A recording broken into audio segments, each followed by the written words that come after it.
Sejam todos muito bem-vindos à aula de hoje. Vamos tratar de um tópico muito interessante em programação Java, não é? Esta vídeo aula se enquadra no plano de programação 2 e hoje falaremos especificamente de tomada de decisões em Java, não é? Em tomada de decisões em Java nós temos alguns mecanismos específicos que nos permitem a tomada de decisões em Java. O primeiro é o if, depois temos o if-else e temos o nested if, que é basicamente o uso de condicionais if um dentro do outro, e depois temos o if-else, não é? E depois temos os switch, e também vamos ver sobre jumps. Jumps são mecanismos específicos em Java que nos permitem controlar ainda mais a tomada de decisões, né? Para os jumps nós temos o break, o continue e o return. O return já devem conhecer como aquela palavra-chave que é usada em métodos para retornar algum valor. Quando é um método que retorna algum valor, então usamos o return. Então, para dar início a esta videoaula, que vai ser extremamente prática, eu vou fazer uso de um editor de texto da Microsoft, o Visual Studio Code Insider. Vocês podem utilizar o NetBeans, podem utilizar o Eclipse e qualquer outro mecanismo que acharem mais adequado. Podem usar um editor de texto simples e trabalhar na linha de comandos.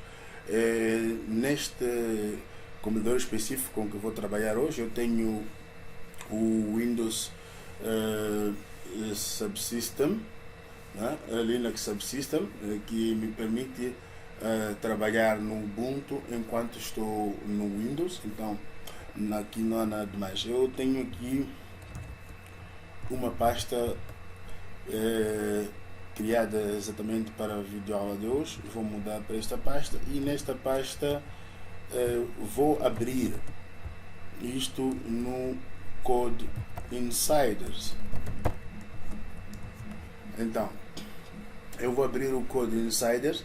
Eu preferencialmente trabalho com o Code Insider pela facilidade que me dá. Tenho a linha de comando, tudo integrado num só e por aí em diante. Então aqui vamos começar primeiro para trabalhar com o if. Eu vou criar aqui um novo ficheiro, não é? Uma classe Java, vou chamar exemplo de if.java, não é? Ele automaticamente detecta-me aqui que este é um programa Java. Então eu vou aqui criar uma classe Java, não é? Que vai ter o mesmo nome que o nome do ficheiro, public class exemplo if, e vou aqui colocar o meu método main. Então automaticamente o meu Code Insider detectou-me que isto é uma classe Java e viu aqui o método main. Já me dá a opção de executar este programa a partir daqui, tudo de uma forma muito simplificada, não é? Então este é um exemplo do if. O que é que o if nos permite fazer? O if permite-nos executar uma linha com base numa condição. Vamos supor que eu quero verificar se, ou melhor, quero imprimir o valor de uma variável, mas só e somente se o valor dessa variável for inferior a 300. Então eu vou criar uma variável int minha variável igual a 20. E a seguir eu vou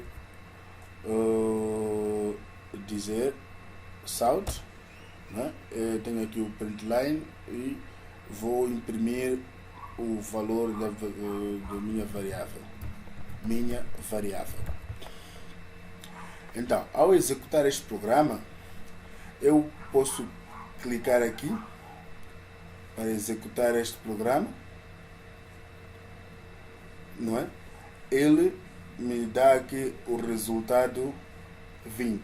Isto pode ser um pouco confuso para vocês, então vou fazer uso dos procedimentos normais. Isto é porque o Code Insider facilita-me, eu não tenho que escrever o comando javac para compilar e depois java para executar na linha de comando, porque o Code Insider já faz isto para mim a partir deste comando. Se forem a ver aqui, não é? O Code Insider já toma conta de tudo isso, mas eu vou mostrar aqui. Eu vou fazer o javac para compilar, não é? Isto é logo no início da cadeira. Então tenho um exemplo if.java. Eu compilo isto, ele diz que não encontra a classe example if, perdão, porque aqui maiúsculo. Então já compilei, a seguir eu vou fazer java exemplo if e executo, o resultado aqui é 20. Então ignora isto aqui, isto é o Code Insider a executar automaticamente esses dois comandos de uma única vez. Então com isto feito, eu aqui estou a imprimir o valor da variável, minha variável, sempre que este programa for executado. Agora, se eu quiser que isto somente seja executado quando uma condição for alcançada, eu faço uso do if. Então, o que eu digo aqui? If minha variável é igual, ou if minha variável for maior que 15, então esta minha variável deve ser imprimida. Esta aqui é só uma linha de comando, então eu faço uma indentação, tenho o código desta maneira e eu executo.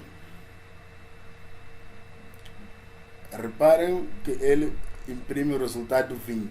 Por quê? Porque minha variável é maior que 15.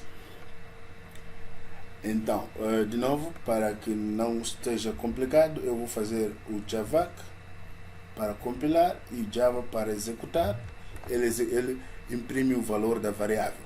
Mas se o valor da variável for 10, vou modificar aqui para 10 e eu venho aqui, compilo o programa, depois executo o programa, ele vem e em princípio não deveria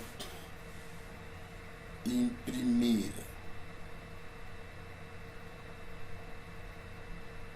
Sim, em princípio não deveria me imprimir. Então, venho aqui javac. Sim, não imprime nada. Antes imprimiu, acredito, porque o código não estava gravado. Vamos me perdoar por este lapso. Então, se eu mudo aqui para 25, fazer a questão de gravar, estão a ver aqui, aparece esta bolinha, é sinal de que o código não está gravado. O Ctrl S, o código gravado. Aqui eu compilo e executo, ele dá-me 25, imprime o valor da variável. Mas se o valor da variável for inferior, né, esta condição aqui, se for inferior a 15, esta condição não vai ser alcançada. Então, isto não imprime nada. Então, este aqui é o if. A segunda coisa que nós vamos ver hoje é o if acompanhado do else. O que seria um if acompanhado do else? O if acompanhado do else é basicamente um mecanismo que nos permite tomar decisões do tipo: se x for maior que 2, faça isso, ou se não, faça aquilo. É como se fosse um mecanismo que nos permite fazer duas coisas. Pensem num exemplo. Quando vamos de ponto A para ponto B na cidade de Maputo, por exemplo, nós temos os autocarros, os chapacens, que nos cobram um valor. Daí é como se tivesse aí a condição: se tens 15 meticais, sobres o chapa; se não tens, vais a pé. O if permite executar um statement independentemente de qualquer outra situação. Quer dizer que só verifica se aquela condição pode ser executada ou não. Se não, ele não faz mais nada. Agora, nós queremos um mecanismo que nos permite uma execução alternativa. Está a ver? Então, neste caso, nós temos aqui o nosso if. Vamos combinar o nosso if com o else. Else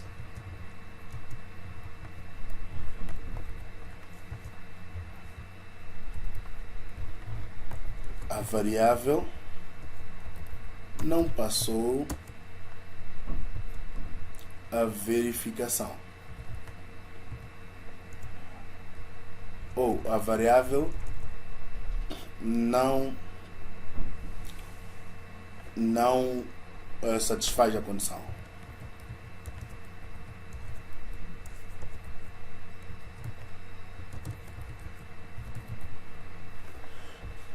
Neste caso aqui, eu tenho um output alternativo. Quer dizer que alguma coisa o meu programa vai fazer. Então, venho para aqui, executo isto, e está aqui o resultado. De novo, ignora esse texto todo. Este é um mecanismo interno aqui do Visual Studio Code Insider, como eu disse. Podemos fazer de uma forma mais limpa, executamos, a variável não satisfaz a condição. Agora, alguém deve estar a perguntar: mas em que situação do nosso programa nós usamos isto? Existem muitos exemplos práticos de vida real onde nós precisamos usar o if-else. Por exemplo, quando queres entrar num website que precisa ser maior de idade, o site pergunta a tua idade. Com base na tua resposta, ele permite entrar ou não. Então, isto é a condição do if-else. Vamos supor, por exemplo, que tens um website que vais visitar pela primeira vez. Existem websites que pedem que seleciones o idioma. Com base no idioma que selecionas, ele te redireciona a um site específico, com base no seu idioma, com base na sua região, etc, etc. Às vezes consulta, às vezes ele busca isso com base no teu IP. Isto são implementações já um pouco mais da vida real de programação. Mas todos esses programadores que fazem esses sistemas começaram por aprenderem exemplos simples como esse que temos aqui hoje. Então, este é o nosso if-else. Agora, vamos a outra variante. Nós temos este if-else. Vamos supor que nós queremos verificar, além de se o número for maior que 15, nós queremos garantir que se o número é par ou não. Então, quer dizer o quê? Queremos fazer, prestem atenção neste cenário. queremos imprimir um programa, queremos fazer um programa que imprime um número, mas só e somente só se este número for maior que 15 e ao mesmo tempo par. Não importa qualquer número maior que 15, somente se o número for satisfazer essas duas condições. Então, para isso, nós temos esta condição que verifica se o número é maior que 15 e imprime. Então, nós não queremos que ele imprima logo. Queremos que a seguir ele verifique se esse número é par ou não. Então, para isso, nós vamos colocar dentro deste if um outro if. Isso é que se chama um if aninhado, um aninhamento de ifs. Então, aqui vamos colocar a segunda condição. Para verificar se um número é ímpar ou par, nós temos o seguinte truque muito usado em programação. Fazemos o módulo por 2. A ideia é simples. O módulo nos permite ver, né, módulo por 2, se for igual a 0.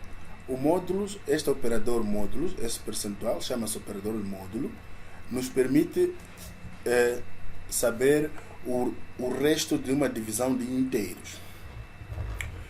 Como assim o resto de uma divisão de inteiros?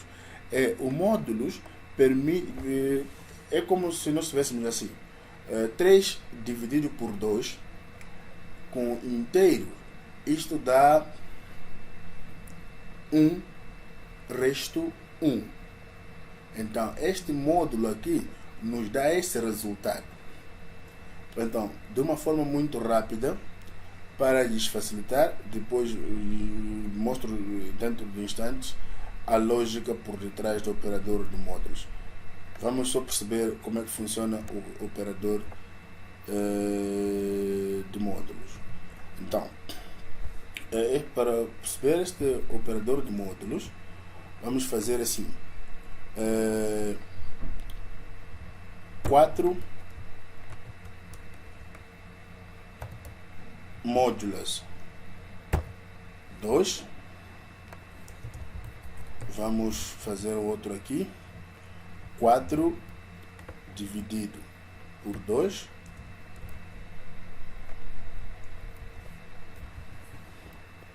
Vamos fazer um outro print de 5 dividido por 2. E depois vamos fazer um outro print de 5 módulos 2. Aqui, para que percebam melhor, eu vou aqui colocar a expressão 5 módulos 2.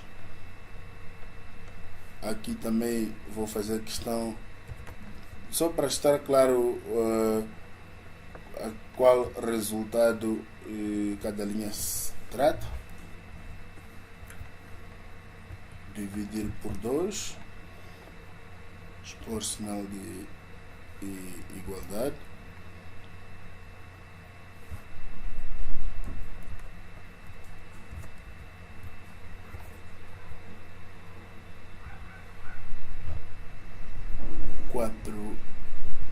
Dividido por 2 igual.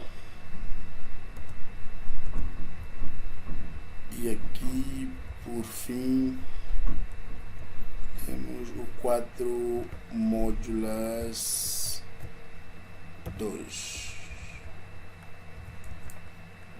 Então, aqui, neste 4 módulos 2, vamos executar isto. Primeiro vamos gravar, executamos isto, compilamos primeiro e depois executamos. Repare que 4 módulo 2 é 0. Isto quer dizer o quê? 4 dividido por 2 é igual a 2. uma divisão de inteiros que não tem resto. Mas 4 dividir por 2 é igual a 2. Agora vamos ver o número ímpar. 5 dividir por 2 é igual a 2. Atenção, não é igual a 2,5. Por quê? Porque aqui estamos a trabalhar com números inteiros. Se estivéssemos a trabalhar com números com casas decimais, né? Que são o float e o double aqui em Java, esse aí, teríamos resultado de 2,5, mas estamos a trabalhar com número inteiro.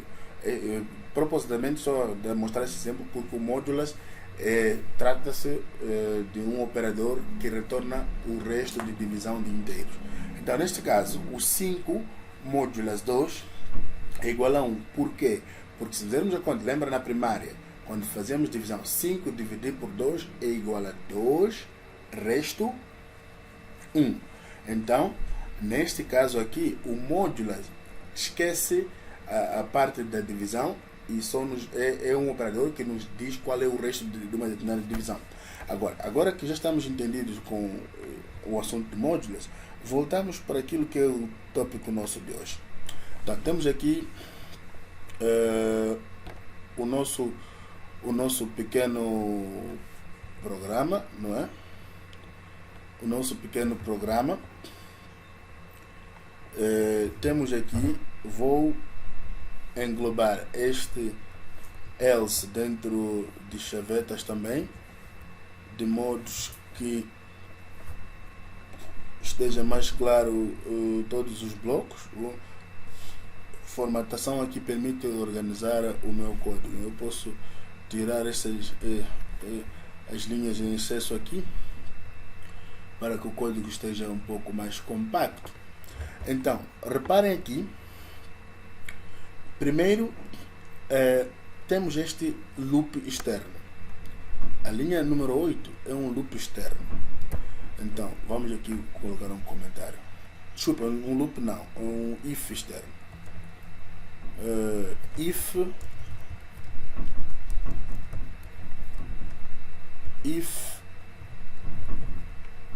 externo. Temos aqui if interno, que só será executado caso a condição do if externo for satisfeita.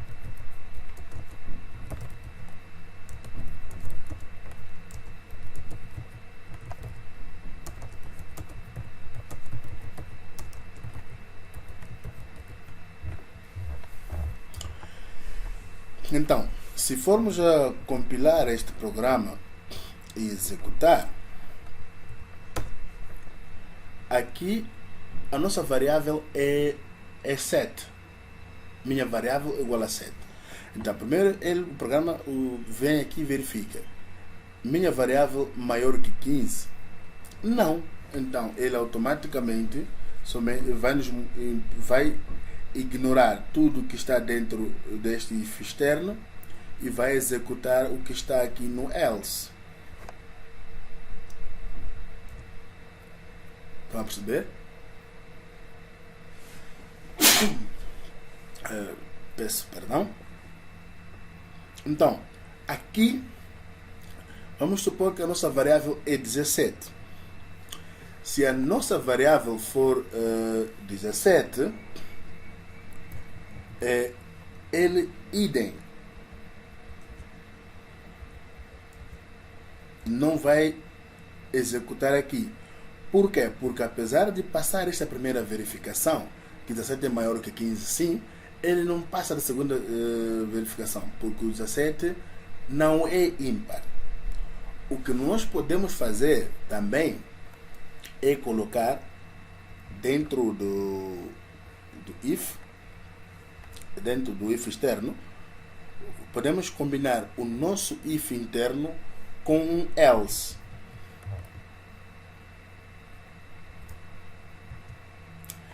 Atenção, este if está acoplado a este else. este if interno está acoplado a esse else. Então eu vou aqui colocar else do if interno. Espero que esteja percebível isto. Else do if externo. Então, aqui neste else não tem nada. Vamos dizer o que o nosso programa deve executar caso falhe esta verificação do if interno.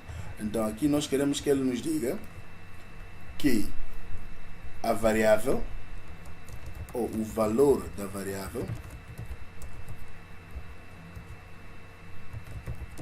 é maior que 15, maior que 15, mas não é par. Reparem que ao adicionar este else if aqui, ele já não salta para esta condição. Vamos aqui, compilamos isto e executamos. Então, ele nos mostra isto. Por quê? Porque primeiro verifica a minha variável maior que 15, sim. Depois verifica se é par. Agora, se este for igual a 13, nós compilamos e executamos este programa. Logo que esta primeira condição falha, ele ignora este if else interno e executa o que está no else. Executa o que está no else. Espero que até aqui estejamos percebidos sobre o if e o if else. Atenção, nós também podemos ter if dentro do if sem nenhum else. Isto basicamente seria algo igual a isto. Temos este nosso else aqui, removemos esse nosso else e removemos também este nosso else. Perdão. Então nós gravamos isto, compilamos, ele não mostra nada. Por quê? A primeira verificação, minha variável maior que 15? Não. Se minha variável maior que 15, ele nem verifica o que está lá dentro. Vamos colocar 12, que é um número par, mas é menor que 15. Nós executamos, também tem o mesmo resultado, não mostra nada. Por quê? Porque falha esta condição. Vamos ver a condição interna. Na condição interna, não é? Também falha, porque ele nem verifica a condição interna, porque já falhou esta do if externo. Então vamos colocar aqui 17. Ao colocarmos 17, este programa idem não mostra nada, porque apesar de passar no primeiro if externo, a condição do primeiro if externo não passa na condição do if interno, que verifica se o resto da divisão por 2 é 0. Neste caso, o resto da divisão por 2 é 1. Então, se formos a mudar isto para 16, que passa a primeira condição e passa a segunda condição, nós vamos ter um resultado diferente. Então ele vai nos imprimir o valor da variável. Então, o número de ifs que podemos colocar dentro de outro é infinito. Até onde eu sei, nunca experimentei muitos ifs, não é? Podes alinhar os ifs quantos quiseres, quantos for necessário, e até ao minuto que o programa vai dizer que, olha, não, até aqui já não podes mais.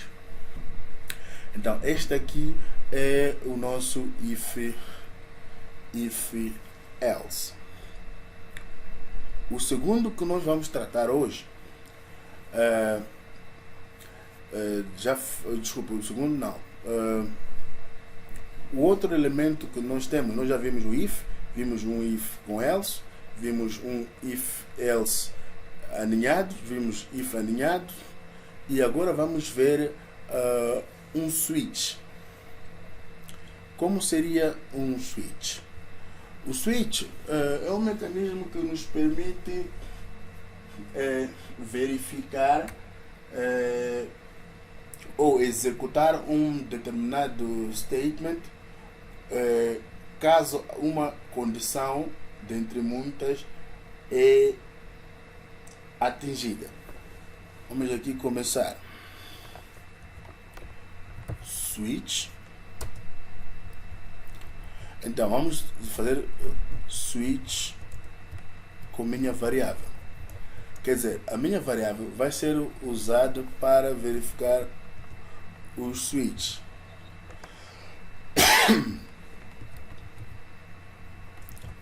Então, dissemos case 1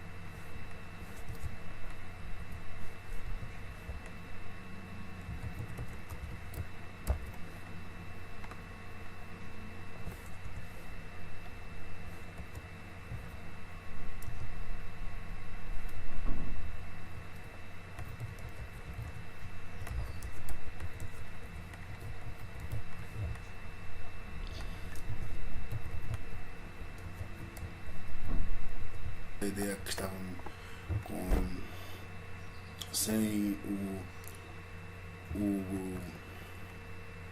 sem a chaveta para fechar a classe. Então vamos pôr mais outros cases. Então tenho aqui outro case, tenho case 3 e 4. Este basicamente, vamos mudar o nome da minha variável para dia de semana, dia de semana. Então, e aqui vamos mudar o switch, vamos fazer um switch com dia de semana, só para que o código faça mais sentido, para que tenha mais lógica. Então, quando o dia de semana é 1, o programa deve imprimir segunda-feira. Eu não coloquei 2 dias de semana por questão de economia de tempo. Então vamos assim, javac, compilamos e executamos. Ele imprime segunda-feira. Se este valor muda, não é? Compilamos e executamos. Ele imprime terça-feira. Em alternativa, para que este programa seja um pouco mais interessante, nós podemos fazer isto consultando ao utilizador um input. Neste caso, vamos para ler a entrada dados a partir do utilizador, utilizamos uma classe chamada scanner. Então vamos chamar de SC, vai ser igual, usamos a palavra-chave new scanner, e utilizamos aqui dentro o objeto system.in como argumento para criar um novo scanner. Este basicamente é o mecanismo que nos permite ler a entrada de dados do usuário a partir do keyboard. Então aqui nós vamos colocar um system out println bonito a pedir o usuário, não é? Insira o número equivalente ao dia de semana.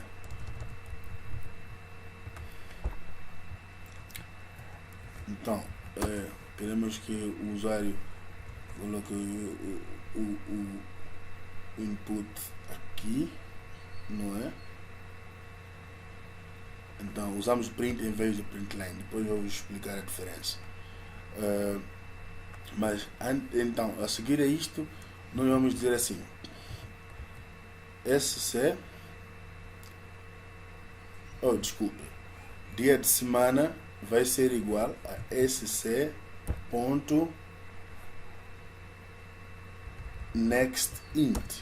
Usamos este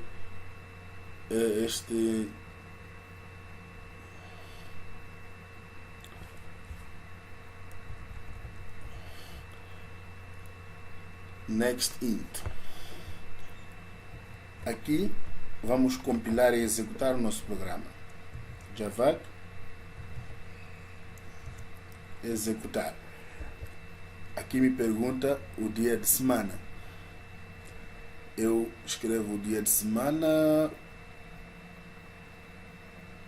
como 5. Não me diz nada. Executo de novo, dia de semana 2. Terça-feira. Executo de novo o programa. Dia de semana 1. Segunda-feira. Executo de novo o programa. Dia de semana 3. Terça-feira. Ok. Aqui tem uma pequena falha. Todos aqui estão repetidos. Eu perdão, não editei como deveria ser. Quarta.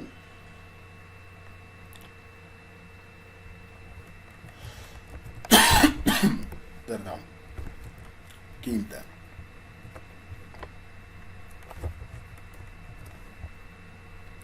Compilamos de novo porque o código foi modificado. Então, dia de semana 3, quarta-feira. Dia de semana 4, quinta-feira.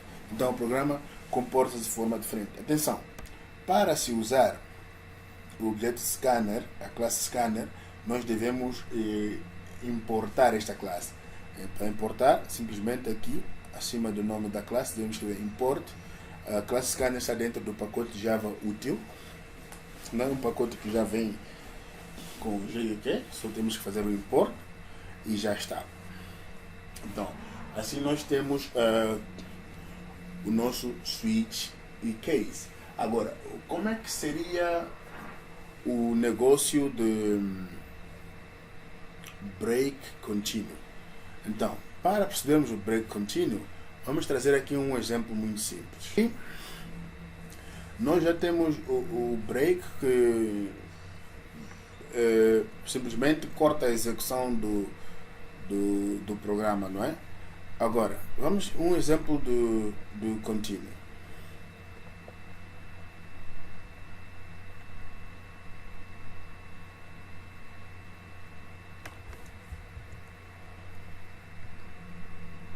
Meio mesmo aqui do Code Insiders, não é? Creio que assim está mais prático.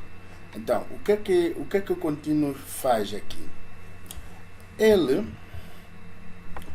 Este aqui é um bloco de repetição, né, do tipo for loop, que é o assunto para nosso próximo vídeo.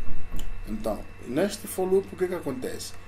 Acontece primeiro uma verificação, não é? Enquanto o i for menor que 10, ele executa o que está aqui dentro. Dentro deste loop existe este comando para verificar se o número é par. Se o número for par, ele continua com o loop. Isto quer dizer o quê? Já não executa o que está aqui dentro do loop. Em princípio, tudo que está dentro do loop deve ser executado. Mas esta verificação, que quando for satisfeita esta condição, ele faz com que o loop salte tudo que está aqui abaixo e continue para a próxima iteração. Quando i é igual a 0, ele vem aqui, verifica. I modulas 2 é igual a 0. Sim. Então, ele salta e vai verificar quando i é igual a 1. Se i for igual a 1, 1 dividido por 2 dá resto 1. Então, esta condição não é satisfeita, ele vem, imprime 1. A seguir, o loop continua com i igual a 2. 2 modulas 2 é 0, está correto. Então ele não imprime o 2, salta para a próxima fase do loop e assim sucessivamente. Este é assim que funciona o nosso contínuo. Então, o return nós já conhecemos desde como a palavra-chave que é usada para retornar, que devolve a chamada do método diretamente para o método que invocou. Então, acredito que com isto nós podemos dar por terminada o que tínhamos que ver hoje.